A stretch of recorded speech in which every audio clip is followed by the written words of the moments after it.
You don't need to ask Jewish women that anymore. Yeah, we have names now. He's just zonked out. What did you bring me for?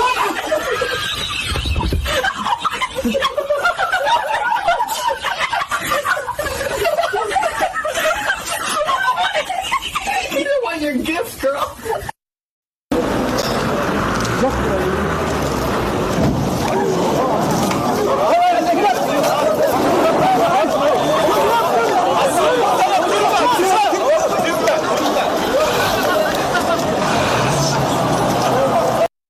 Just take the money, man. Sorry about the mess. It's cold outside. No, not you. Him. Nigga, I am a cop. I don't know what it is, but for some reason, when I kiss you, it's like I'm kissing my brother. Believe me, it makes perfect sense. It just feels wrong.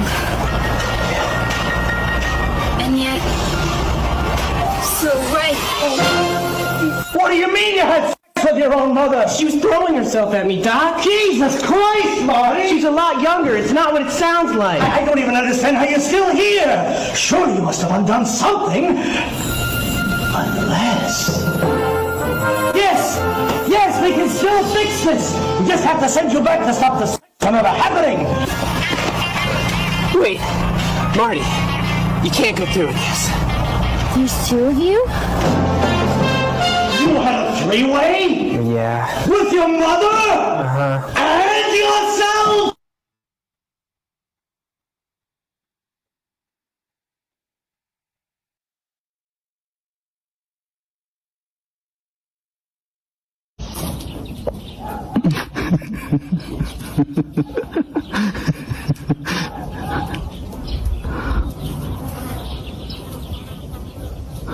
What's up?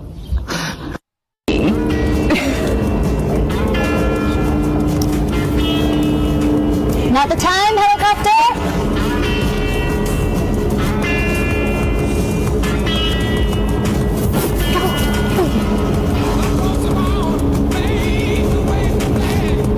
Look, so right now his phone is fucked up. It's really fucked.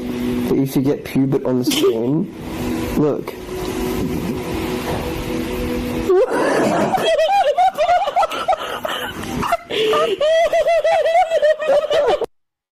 Two-time Olympian from Haiti. Primeira vez nas Olimpíadas, representando o Haiti, Jeffrey Jones.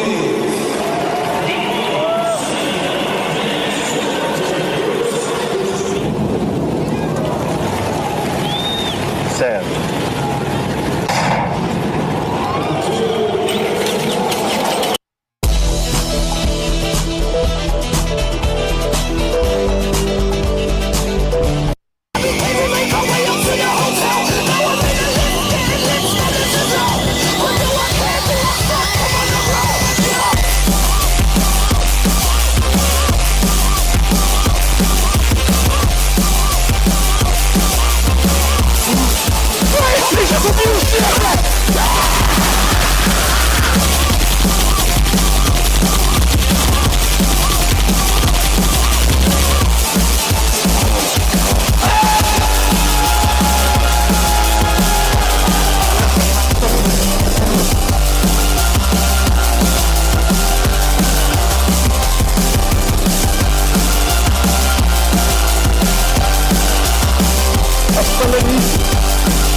my peeps dealing with.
Hey,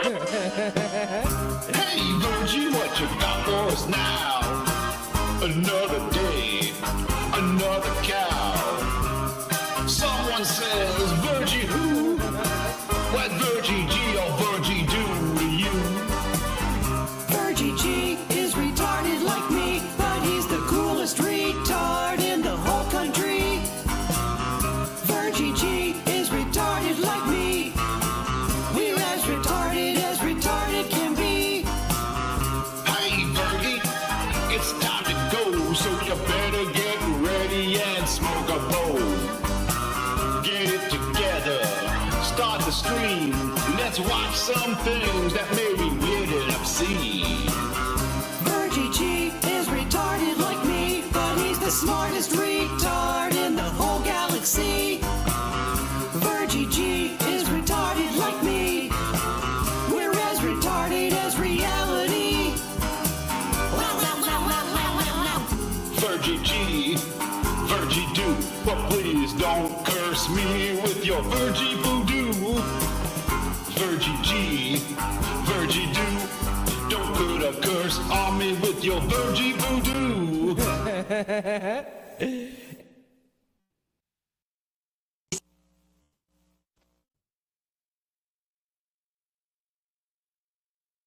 Oh fuck, I forgot my audio is all fucked up for this. Oh god damn it. Hold on.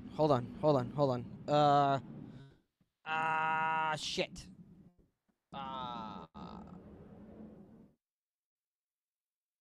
Should have had this pulled up. I'm a piece of shit.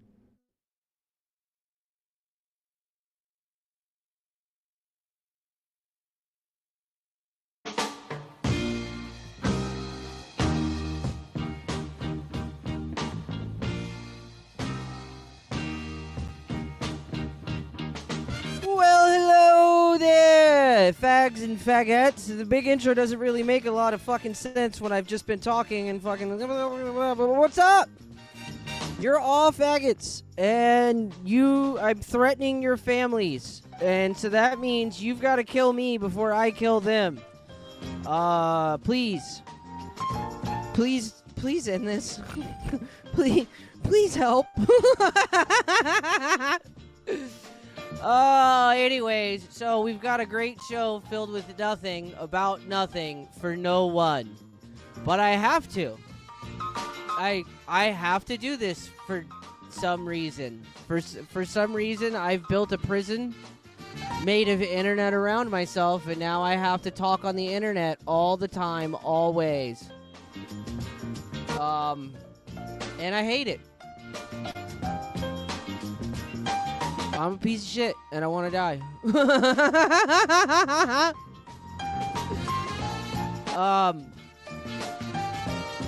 I don't know, dude. I really don't have any. Like, I got a couple things to pull up. I'm really hoping my fucking ADD kicks in and we just wander off down the trail together, holding hands, all sexy like. But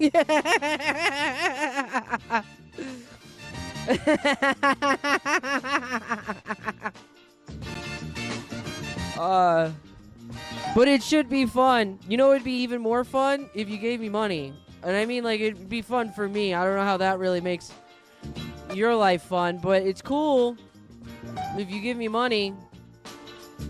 I would, I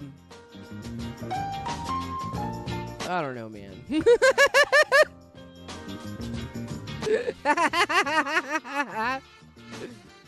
I should just turn on fucking High on Life too. We should just watch Red Letter Media riff that movie in the game, and then I won't have to do anything. I won't even have to be funny. They'll be funny for me.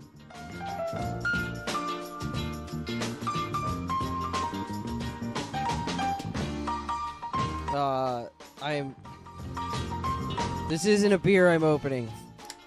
It's way worse. It's a grape nos. It's a million times worse than that.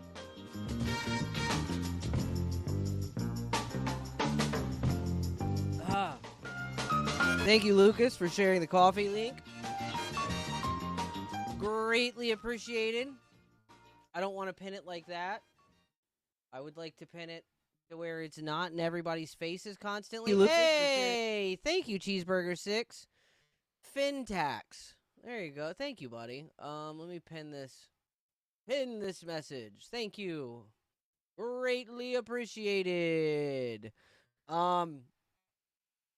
Boo-boo.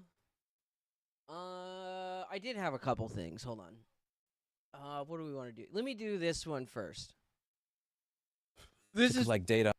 This is fucking hilarious. I love Louis Rossman.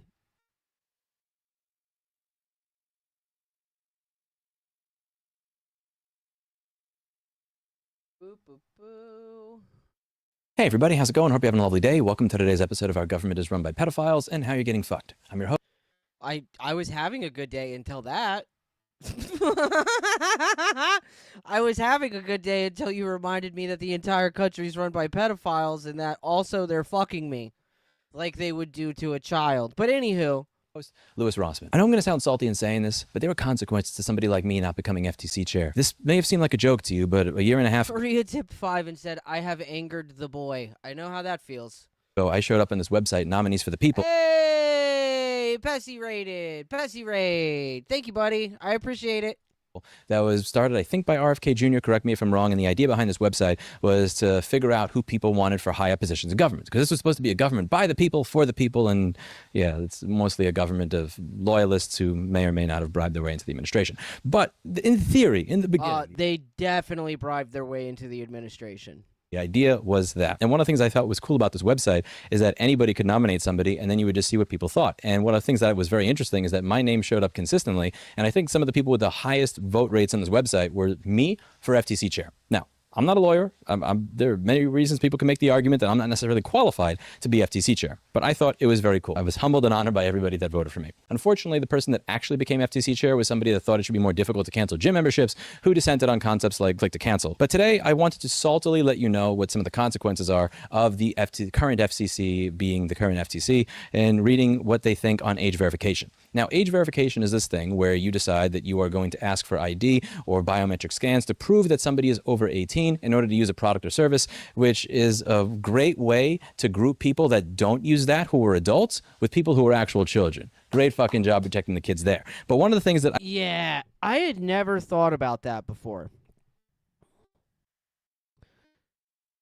I had never looked at it from that perspective, and like I already not super keen on fucking age verification for websites and shit.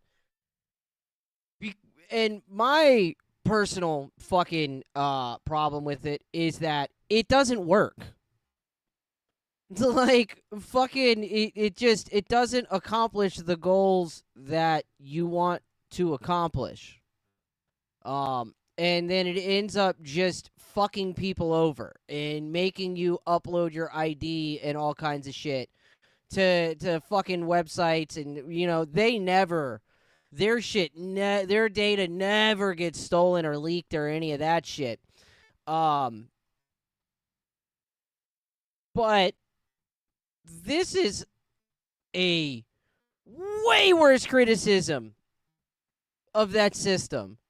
Because he's totally right. If you, like, take Discord, for example, that is using or that wants to use age verification.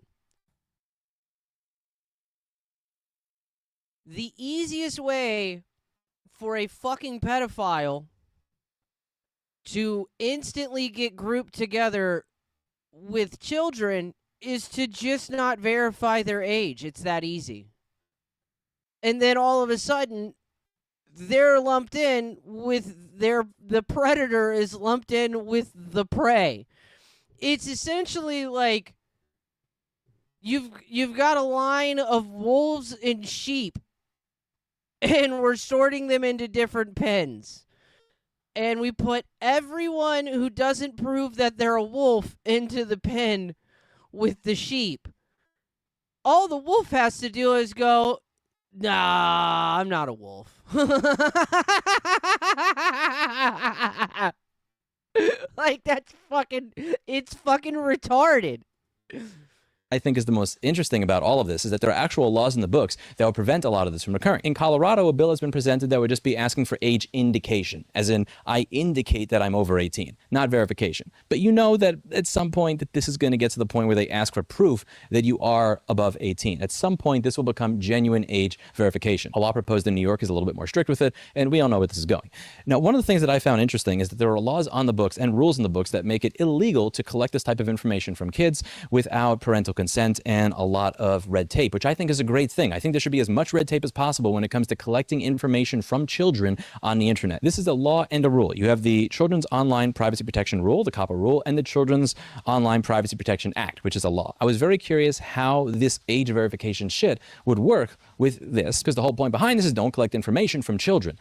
And the FTC released a statement last week that I missed saying that we're actually just not going to enforce that anymore. And I quote, policy statement announces enforcement approach regarding the collection, use, and disclosure of personal data to determine the age of a user. The Federal Trade Commission issued a policy statement today announcing that the commission will not bring an enforcement action under the Children's Online Privacy Protection Rule against certain website and online service operators that collect, use, and disclose personal information for determining a user's age via age verification technologies. The COPPA rule requires operators of commercial websites or online services directed to children under 13 and operators with actual knowledge they're collecting personal information from a child to provide notice of their information practices to parents and obtain verifiable parental consent before collecting, using, or disclosing personal information collected from a child under 13. I think that's great. Personally, I'm sick and tired of a lot of the services that collect my data even as an adult, but this is a start. There is some red tape. There is some friction in the process of collecting data from children. Age verification technologies play a critical role in helping parents as they monitor their children's online activities. As noted by the FTC's recent workshop on age verification technologies, some age verification technologies may require the collection of personal information from children, prompting questions about whether such activities could violate the COPPA rule, which I think they do. Age verification technologies are some of the most child protective technologies to emerge in decades, said Christopher Mufriage, director of the FTC's Bureau of Consumer Protection. Our statement incentivizes operators to use these innovative tools, empowering parents to protect their children online. So the current FTC thinks that this protects children online. And the best part of this entire document is when they talk about the commission vote. commission. The commission vote to issue the policy statement was 2-0. 2 is not a commission. If you're going to be revoking a law or a rule that prohibits collecting personal data from children on the internet, you should have more than 2 people voting on it. But hey, that's just me. I ain't a legal scholar, and I ain't the head of the FTC.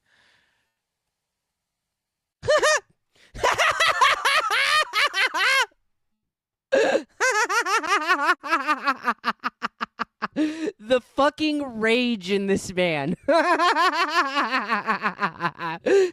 He almost flipped the fuck out, dude. 2 people voting on it. But hey, that's just me. I ain't a legal scholar, and I ain't the head of the FTC.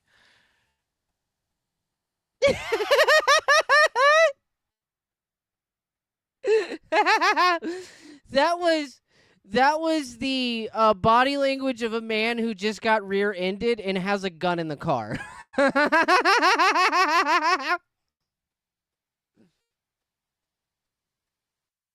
This is a government of pedophiles at this point. I don't know how else to put it. This does not protect people online. It doesn't. You're literally grouping people who are adults who have simply not verified their age with actual children. You're making it easier for people to prey on children online. You're making it easier legally to collect data on children, which can be misused or mishandled in fucked up ways. There have been enough data Ecto Concarne said, I've always liked this guy. Yeah, he rules, dude. Louis Rossman rules. breaches recently to demonstrate that all of this data that's being collected at some point is going to be leaked. And if you have a lot of companies that are rushing to comply with these laws as quickly as possible, they're likely going to be rushing to find a vendor, meaning they're rushing to implement it, meaning they're probably not taking the time to do a security audit of all of this. I can't imagine how people who literally say that we want to protect the children are no longer going to enforce a law that prevents you from collecting data from children. Something else I'm getting tired of is all this stupid bullshit we have to listen to all the time about children. It's all you hear in this country. Children, help the children. What about the children? Save the children. You know what I say? Fuck the children. Fuck them. This is The Onion. Yeah, except, like, George Carlin said that, and a bunch of politicians said, oh, maybe we should just fuck the children. Not like that! Hope that all of you see that. And one of the things that I think you ask above everything else, I talked about this when it came to flock cameras as well. There are a lot of issues in the country right now, whether you're talking like abortion, immigration, or back in the day, COVID lockdowns, vaccines, everything else, where people are heavily divided on what to do. And you can kind of put a line down the middle where each camp is like, I can't believe somebody would think that. But there are people out there that think that. When it comes to this, whether it's you or somebody who votes the exact opposite of you, who would hate you and everything you stand for, one of the things that you all have in common is you all think this is ridiculous and you all hate this. So if people like you and people who hate people like you both don't like this, then why is it continuing to get pushed through? It's not about the people that vote differently from you. It's about the people who have power over you. And when you start asking that question and focusing your eye in that direction, you might start to get some answers and perhaps different results. That's it for today. And as always, I hope you learned something. Louis Rossman for FTC Chair 2028. I like his little shit-eating grin because he didn't plan on saying that, and you can see the moment the idea hit his brain. It's not about the people that vote differently from you. It's about the people who have power over you. And when you start asking that question and focusing your eye in that direction, you might start to get some answers and perhaps different results. That's it for today. And as always, I hope you learned something. Louis Rossman for FTC Chair 2028. I'm just going to throw that out there, that if I was the FTC chair, I would not be revoking laws and regulations that stop companies from collecting children's data. And this is one of the things that's the most frustrating when it comes to deregulation in general. I understand there's a lot of stupid regulations in the books. Finding Louis $1,000 because he doesn't have his business license number on his business card, silly law. Why do we always have to start when it comes to deregulation at the laws that make sense? Don't collect personally identifiable information from children. Great law. Airlines should provide refunds or discounts if they fuck over the passenger and mess up their trip. Great law. There's millions of stupid laws in the books. Why do you start by getting rid of the ones that make sense? Government of pedophiles. I said it. I stand behind it. That's it for today. And as always, I hope you learned something. See you in the next video. Bye now. Yeah, they are. They're all pedophiles. They're all like the only like there's like a handful of people in Congress that I believe don't fuck children. That's like Thomas Massey is one. I don't think Thomas Massey fucks kids. That dude that was in a wheelchair that like got invited to orgies and then said, "No, I'm not going to children fucking orgies." That guy doesn't fuck kids, and then like he got ousted. But you know, like, whoa, what? Cops find kid with knife blades stuck in her arm. We're going to open that link right there. Why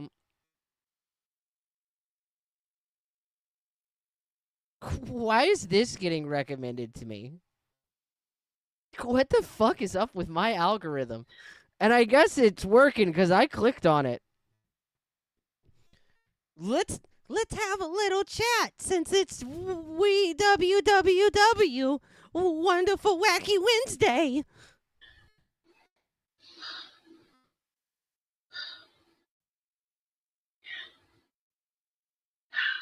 This woman is dying. Oh gosh, hi everybody. Oh my gosh, I already have people. Yeah. Yeah. Okay.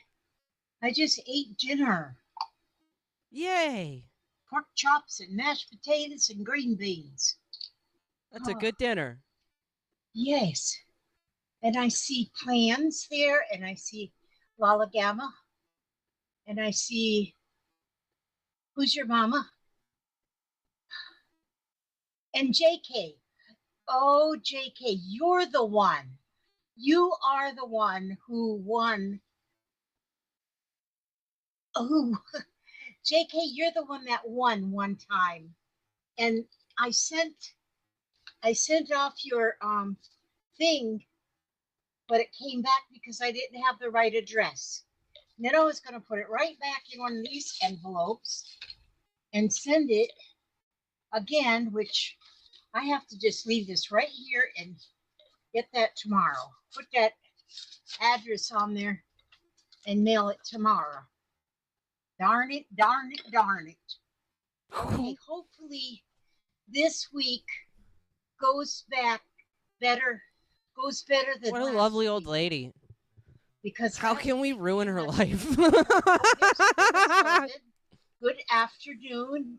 And Evie is here too. Thank you for coming, everybody. Gosh, you got here before me. 12K subscribers. This fucking... And then there's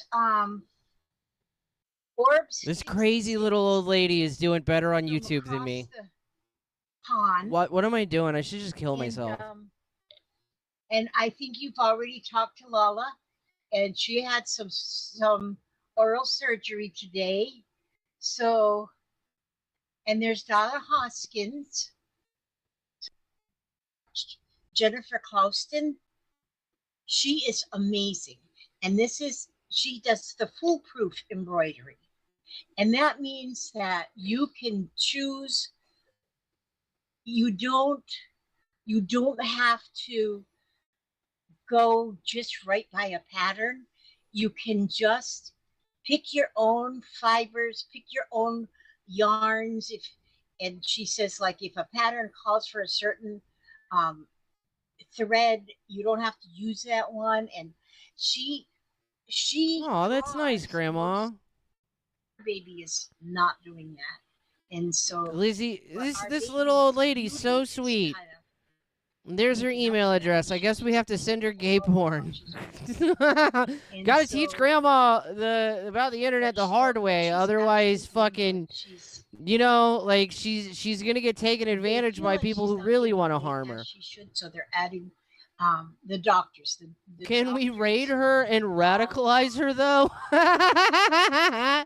Yeah, we just start raiding her chat and dropping little red pills, and like 4 months from now, she's just straight JQ. All of her streams are about Jewish hegemonies and shit. A type of formula that they mix with the breast milk to see if she can't. All this cute shit and doll shit in the background just disappears, and it's all Nazi memorabilia and shit. A little bit more weight, a little more quickly. It's not like she's adorable. I don't mean like actually go bother this woman. Don't. This is cute. She's a sweet little old lady. Let her have her fun on the internet. She just likes to do her crafts. Let her do her crafts. Oh, she does Wonderful Wacky Wednesday every Wednesday.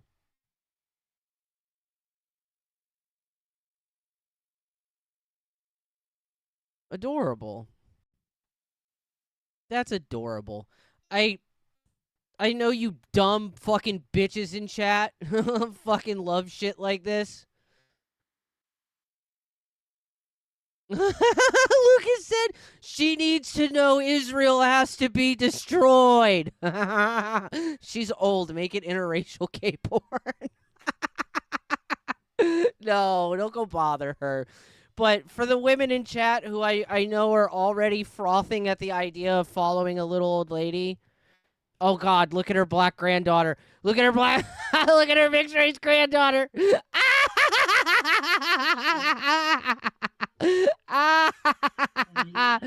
Oh, that's sad. Anywho, for you fucking women in chat who are all fucking, I don't even know why you're here. There you go. I dropped her link. That's adorable.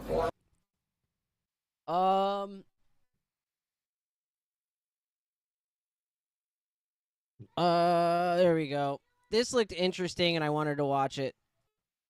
I waited for you guys. Dumbass.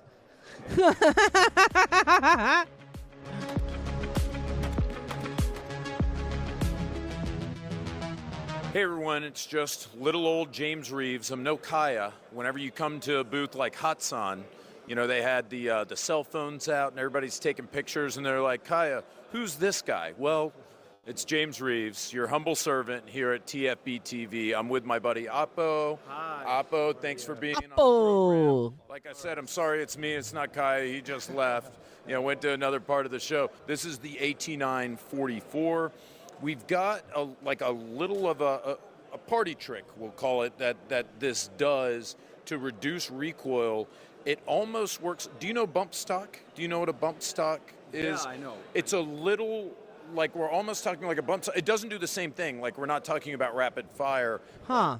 We're talking about how the frame of the gun, go ahead, show him, Oppo, what it. Moving, yeah, as you can see. This is a new generation pistol, so because of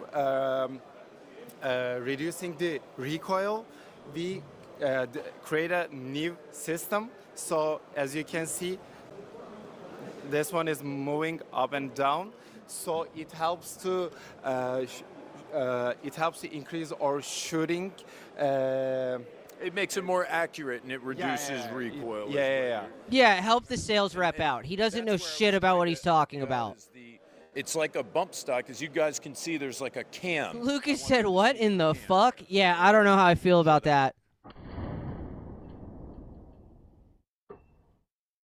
So in any event, you've got the slide riding, kind of that's the unique characteristic here that you see in the frame, where the slide is riding on a track inside the frame and it allows it to kind of travel a little bit more. Now, for me, this is something so unorthodox where I'm like, I don't know about this. You know, I would have to shoot it to believe it. You need to try it. Yeah. I mean, I would love to, but you're gonna love it. You're gonna love it. I think every customer need that pistol. I mean, It's really different. And I don't really mind the way the fucking slide the slide sits in the frame. Cause like if I did, I would be a retard because that's literally how the fucking that's literally how a CZ75 is, or fucking Jericho like mine. Like the fucking rails are like on the slide and they're like it fucking, you know, it mounts like that. It's not they're on the outside, not the inside. That's the thing. When things are different, you know, people are kind of like, I don't know, you know, I might have to try it out. We'll see how it works, because I'd be worried about how it might affect accuracy or how it might affect reliability. But there's a good news. End of this year, it's going to be available in all around the world. Yours said, please make guns in a less faggy caliber. Fucking what? You don't like 9mm? What are you talking about? You fucking crazy. Possibly, who knows? Was it a 9mm? Turkey to try this? See, I'm worried about coming to Turkey because, you know, I've had a pretty, you know, bad run with Turkish shotguns. I'm worried somebody put the bag over my head, you know, and then take me. Could I go to Turkey? Would you keep me safe, Oppo? Definitely come. 6-year issues, B&T, hold my beer. I'm gonna go. So, look, this is a 9mm 15 round capacity. We're looking at like a compact size. Yes. What type of magazine does it use? Is it your magazine or does it share a magazine? We are working on the magazines, but it's going to be our magazine. Yes, we are now working on it. It's our first prototype, but it's going to be ready at the end of the year. And I see it's got fiber optic sights, like an orange fiber optic front sight and green fiber optic rear sights. And then if you could show the disassembly real quick, because that was very easy to do. There's a little button over here. It's just like that. Yeah, do you want to... Like this, and Yeah, I don't like that. Dual captive recoil spring inside. So yeah, this is a very familiar design other than, you know, the fact that, yeah, it tilts. All right, so we don't know about availability for sure, but soon. It's very soon. And the price is... Tilting barrel, fuck that. Tilting slide. The price is going to be $400. About $400. Yeah, that's all that's worth. Competitive, especially for something that's got a new engineering design to it. Yeah. So, Apo, I wanted to say thank you very much. Yeah, Apo, thank you. Your company spent a lot of time asking if you can, but not if you should. That's pretty rad of you. What? I was just kind of printing money, you know, like selling merch like crazy, and like everything was just going so well. A point after that where I felt like, man, the internet turned on me. When I see a negative comment about me, if I agree with it, then it really bothers me, you know, and I got to do something about it, you know? The problem with the internet is it's overwhelming. It's too many voices, too many different people. That's why I would never recommend for a person like you to even read the comments. Right. What I did. Yeah, guys, don't listen to ignore any and all criticism at all cost. Joe Rogan. Joe, not reading the comments and not listening to criticism is exactly why you released one of the worst fucking specials ever after working on it for like fucking 10 years. Do you have a dick tattooed on your right eyebrow? Is that what that is? That's exactly. How long do you have to keep that for? I don't have to keep it for any amount of time, but it's not a bet or anything. I mean, it is a bet how long I last before I get it lasered off. Oh. But I've been doing really well with it. And it's not even a good dick. Yeah, I'm Steve-O. Yeah. It's done by post. Yeah, listen to my shitty voice. Yeah. I can't criticize Steve-O's voice. Let's be honest. I'm fucking horrendous to listen to too. I understand. Hold on a second. Let me fiddle fuck with this. Checky. Blah blah blah blah blah blah blah blah blah. Okay, cool. I just wanted I noticed the cat's mouth wasn't moving all the time. Wanted to get that fixed. Very shocked when I got it that my life didn't really change a whole lot. Which should the next cat be? Which should the next cat be doing? That's you. Steve-O went on JRE this week. He's basically the wrong jackass died. Right? In full damage Ryan Dunn was so rad, dude. That poor fucking guy. Control at this point. Here we have yet another Rogan-adjacent character who's in the process of Brendan Schaubing themselves. And I think that exchange I just played for you about the dick tattoo on his forehead pretty much tells you everything you need to know about where Steve-O's career is at right now. This is a 50-year-old man who got Post Malone to tattoo a banana-shaped penis on his face, genuinely expecting it to change his life, and then he was shocked when his life carried on exactly as it was before. But for those of you who don't know, Steve-O recently won the Mr. Beast Celebrity Challenge in January, and by his own admission, after his career peaked in 2022, he was surprised at just how much nobody gave a flying fuck that he won a challenge with over 100 million views. He seriously thought it was going to give his career a third leg, pause, but then started complaining. Eugene said, Ryan Dunn went too soon. Bam has been dying way too long. No, Bam has turned it around, dude. Bam has actually got his life back on track. To be honest, like, no shit, he actually has, man. He's been doing a lot better. He's made amends with his family and shit. Last I seen or anything, dude.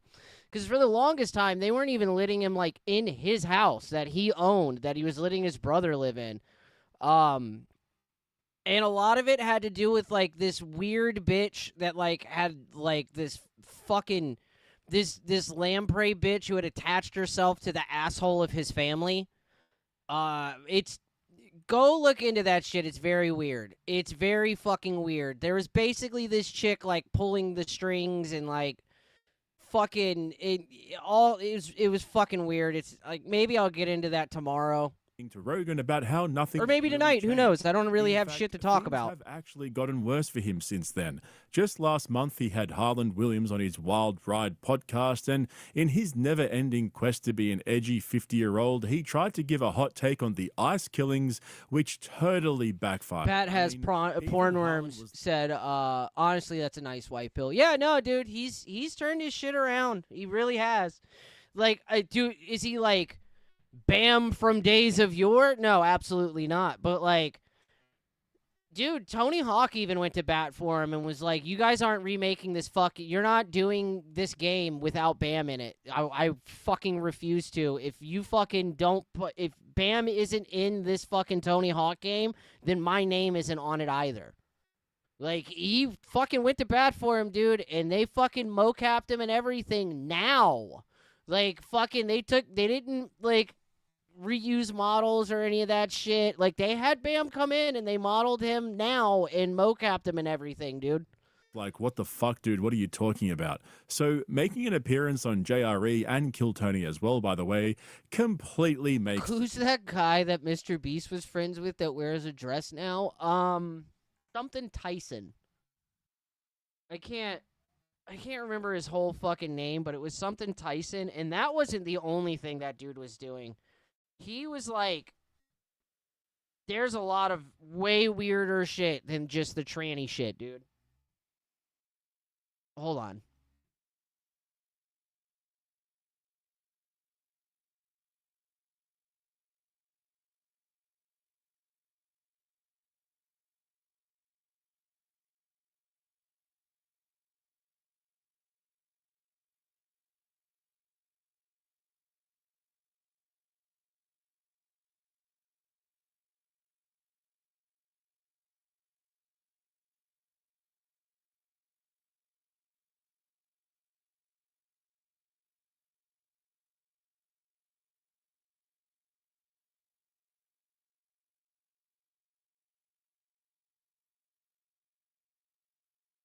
Hold on 2 seconds. Let me go find my cat so my fucking daughter can give her a churu treat. Hold on.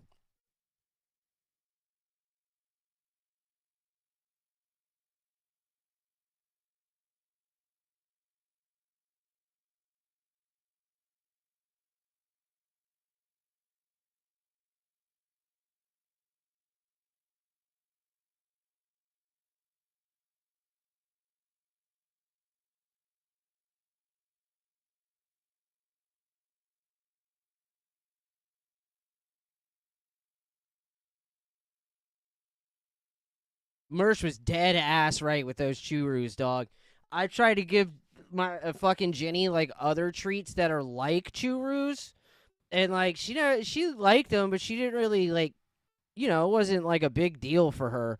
Like, my cat's not super into treats, dude. She just isn't. She's just not. But bro, those fucking churro jams, she fucking loses her shit for them, dude. They must put like cat crack in there, dog. Very specific type of guest that ends up on JRE these days. It's the play. Yeah, there you go. Chris Tyson was a tranny into lolly porn, and they had another guy that worked there who was a convicted child molester. Yeah, I don't know the whole story on the convicted child molester one, but like, Chris Tyson had a Discord where he was like trading lolly and shit, and there was underage kids in there. And like he had like purchased like art pieces from Shadman, and I don't know if you know who Shadman is, but he's not good to be very polite about it. To be not polite about it, he's a fucking pedophile who fucking draws pictures of children and shit. Like, he basically just draws child sexual assault material.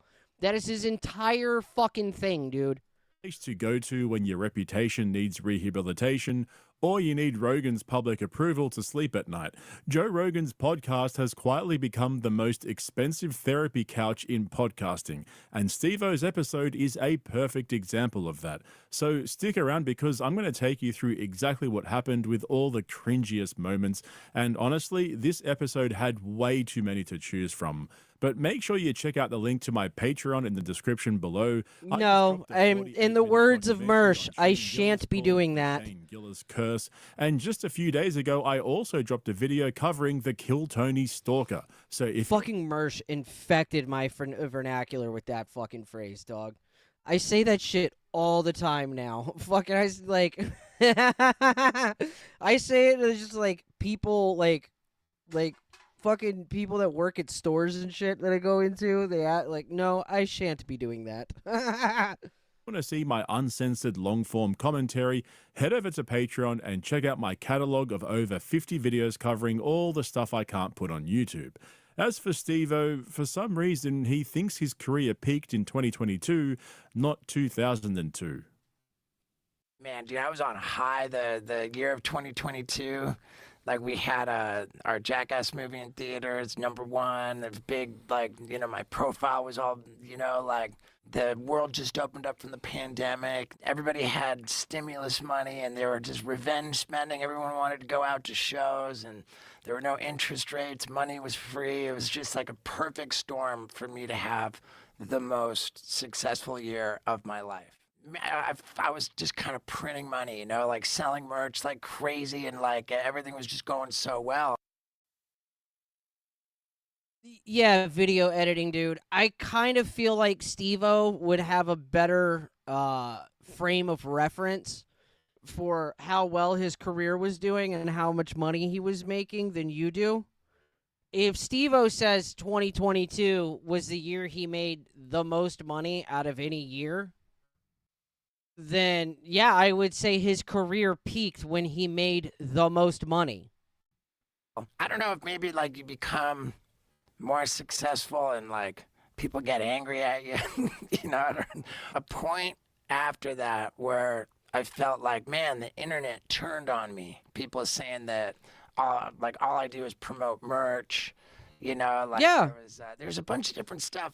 2024, 2025, like very mindfully addressing the criticism with which I agreed. And I felt like I made like really good progress repairing my reputation, even though maybe I didn't even need to. I don't think you needed to. Maybe not. So you don't like when his numbers are dwindling and he's got shitloads of criticism like thrown his way. That's really telling about Joe Rogan. That I don't think you needed to, address the concerns of your fans. Fucking Joe is such a fucking dickhead. He lives in this fucking insulated fucking bubble world. He's such a fucking prick, dude.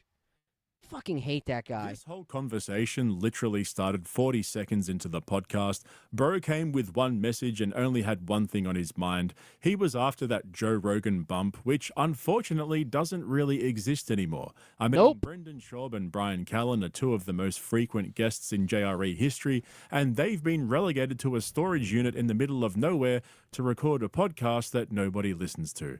Actually, I think they're moving from the storage unit into another place soon. Oh, and Brendan's getting sued by his former baddie wrangler, and he's also getting sued for breaking his lease back in LA when he moved to Austin. Oh, and he's also still being sued by a former business associate for selling shares he allegedly didn't own. And it's looking like Podcast One isn't going to renew his commercial agreement later this year. Oh, no. Yeah, so about that Rogan bump, huh? Anyway, Steve-O sits down with Rogan and... Bro, legit, they have fucking commercials on, like, there's a couple... I know, hold up, before I say this, Ghost in the Shell is on Tubi. It's like one of the only places where you can watch fucking Ghost in the Shell standalone complex on a fucking TV. Alright? Leave me alone. That's why I watch Tubi. Leave me alone. There are legit commercials that run on Tubi, like during the ad breaks, for Podcast One podcast. and the only one I've ever heard of that they advertise is Brendan Schaub's shit. Like, all the other ones are like these fucking female podcasts that no one's ever heard of. About what he calls the best year of his life, 2022. Jackass Forever. Big K Lion in a Super Bowl. Bappa in a storage shed. Yeah, dude. Fucking absolutely hilarious. When they first moved into that place, it was so fucking hilarious. Because it was a warehouse and the lights were on like a timer and shit. And they were on a timer and motion sensor. But because they had like this raised up platform that they were doing the show on, like one of the producers would have to walk down the steps every like couple of minutes to keep the lights on. So occasionally the lights would just go out during the podcast and you'd hear one of the fucking producers stand up and walk down the stairs. And fucking they had this big industrial AC unit in there and you could hear it kick on and shit and like run in the background. It was so fucking awful, dude. It was like the worst place ever. And then they had like a train that ran past there or some shit, or they were right near the airport and you could hear it every single fucking time. It was #1 at the box office. He was selling merch like crazy. The world had just come out of the pandemic with stimulus money and nobody had anywhere to spend it. By his own account, he was making more than double his next best year ever. And then the internet turned on him. People started calling him out for over-promoting his merch, being a shill, overexposing himself. And here's the thing. Steve-O agrees with it. He took the criticism on board and thought, yeah, you know what, that's fair. But the thing about Steve-O is that his career peaked so long ago in the early 2000s that he spent the last 25 years coping with the fact that he's no longer relevant. I mean, this is the guy who genuinely thought getting a boob job would save his career. I'll get to that in a moment though, because like I said, Steve-O thought he'd hit the jackpot earlier this year when he won the Mr. Beast Celebrity Challenge. Except as it turns out, nobody cares. I mean... Yeah, dude, Mr. Beast is becoming fucking irrelevant, man. And then coming into 2026, I was like, wow, I did this. Was it Steve-O in Wild Boys? Yeah, he was. And Wild Boys was fucking hilarious, dude. I texted you. I was like... Wild Boys has one of my favorite moments of any jackass, like, person's career, period. Because wasn't it, it was Chris that, I can't remember his last name. Wild Boys, Steve-O. Chris Pontius, that's his last name. They're one of my fucking favorite scenes, favorite moments in all of, like, the Jackass universe. Was they used to do that stupid, they had that stupid running gag, the Black Mamba, where they had like a sock puppet snake that they would put on and slap the fuck out of each other, and they'd try to sneak up on each other and fucking get each other with it. There's this one where like, the camera, Steve-O's holding the camera and he's got the snake on his hand and he's like slithering it towards Chris's face while Chris is asleep. And he just smacks the fuck out of Chris with it. And Chris opens his eyes and he looks at Steve-O and he just goes, "Why are you naked?" And the camera cuts and Steve-O's like butt-ass naked wearing only the Black Mamba sock. Dude, to this day, every once in a while, I think of Chris just going, "Why are you naked?" And it fucking kills me, dude. I don't even watch the clip. I just think about it and it fucking murders me. Dude, I got on this Mr. Beast thing. I won the whole damn thing. I just thought, oh man, this is going to be life-altering. And like it came in, you know, like I had one kid come up to me in an airport and say, "Dude, you're Steve-O from Mr. Beast." And I was like, oh wow. Different generation. But other than that, like I thought it would be life-altering and it really wasn't. Whatever you want to call it, backlash, this like thing. Like to me, it feels like the whole world hates me, you know, like when in reality, it's probably not. No, reality, everybody feels about you the exact same way they did before. Right, it's crazy. No, that's not true at all. That's not fucking true at all. Everybody doesn't feel the exact same way about Steve-O that they did before. If anything, a lot, since Steve-O has started his podcast, a lot of people that used to love Steve-O fucking hate him now. Because it turns out when you're a celebrity and you're very famous and a lot of people love you, the only fucking way the needle moves is down. The more you talk and the more people get to know you, the less they'll like you. 9 fucking times out of 10. Like, you're not, like, y'all aren't fucking Keanu Reeves. Like, Keanu Reeves is a dude that, like, a lot of people didn't like. And then fucking he started talking and people were like, oh, that guy's not so bad. You're not that. Like, I'll walk around and think, like, man, like, people are looking at me, maybe they hate me. All right, hang on. First Like, of all, credit and it's super duper projection from Joe Rogan because Joe Rogan thinks that everybody just feels the same exact way about him that they did before. And they don't, dude. They fucking don't. You fucking suck, Joe. Steve-O for openly admitting that literally one kid in an airport cared about him winning the celebrity challenge. But the irony of this entire conversation is so fucking poetic. Think about it. We've got 2 of the worst comedians in the world sitting in a podcast studio while one of them complains that nobody cares about who he is anymore, while the other one comforts him with absolutely zero knowledge or interaction with the real world. Steve-O's getting the old don't read the comments pep talk from Slow Joe when clearly Steve-O needs to be reading the fucking comments. But it's even worse than that. The problem isn't that he refuses to read the comments. I mean, clearly he's reading them. He just doesn't like the solution. Obviously, if the solution to being an unfunny, overexposed, washed-up celebrity turned comedian is to disappear and do something else with your life outside the public spotlight, well, that's not the solution you want. He wants to be loved and celebrated like he was 25 years ago. So really what he's asking Rogan for is to help him become relevant again. And that's the uncomfortable truth that Rogan will never say, because the same thing applies to Joe himself. Like I said, it's poetic. Steve-O's cultural moment was Jackass on MTV in 2002. That's where the fame came from, and that's where it will always live. Those shows were pulling in 4.5–5 million concurrent viewers on cable at a time when there was no streaming, no social media, and no other competition for attention whatsoever. I mean, other than just going outside. That world does not exist anymore. Jackass Forever did well at the box office, but that was purely a nostalgic play. People wanted... Keanu also had the tragic backstory. I don't really know Keanu's backstory, to be honest with you. I have no idea. To see those guys do it one more time, the same way people go to see a band from the 90s do a reunion tour, and as Steve-O's career has proved time and time again, you can't rely on nostalgia to sustain you. I mean, just ask Bert Kreischer.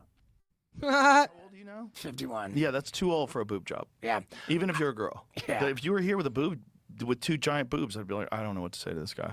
This is so stupid. You know who was into the idea and thought it was really funny was Bert. Of course. Yeah, because he's a fucking hack and he sucks and he doesn't know what funny is. Of course. Yeah. Also, he has his own boobs. So, you know. Right. Bert goes back and forth, but he's light now. He quit drinking for like 6 months. Yeah, sure. He had a little bit of a health scare. So he's good. funny, man. He's a No, funny he's dude. not. Just like, You don't know what funny is, Joe, because when you try to be funny, you're fucking not. You don't know what funny is. Time and time again, it has been proven. You thought Brendan Schaub was fucking funny. Shut the fuck up. he's another guy that is like a little overexposed. He does so much promotion and so much stuff, like you. You know, like talking about that thing where you get the negative feedback. Yeah. You got a lot of negative feedback for over promoting shows, but Oh, that's fucked. I didn't know that. Damn, that sucks. don't listen. Don't watch it. Who cares? Right. There's shit to be angry about in the world. Sure. Bert Kreischer promoting a comedy special is not on that list. Right. Let me run this.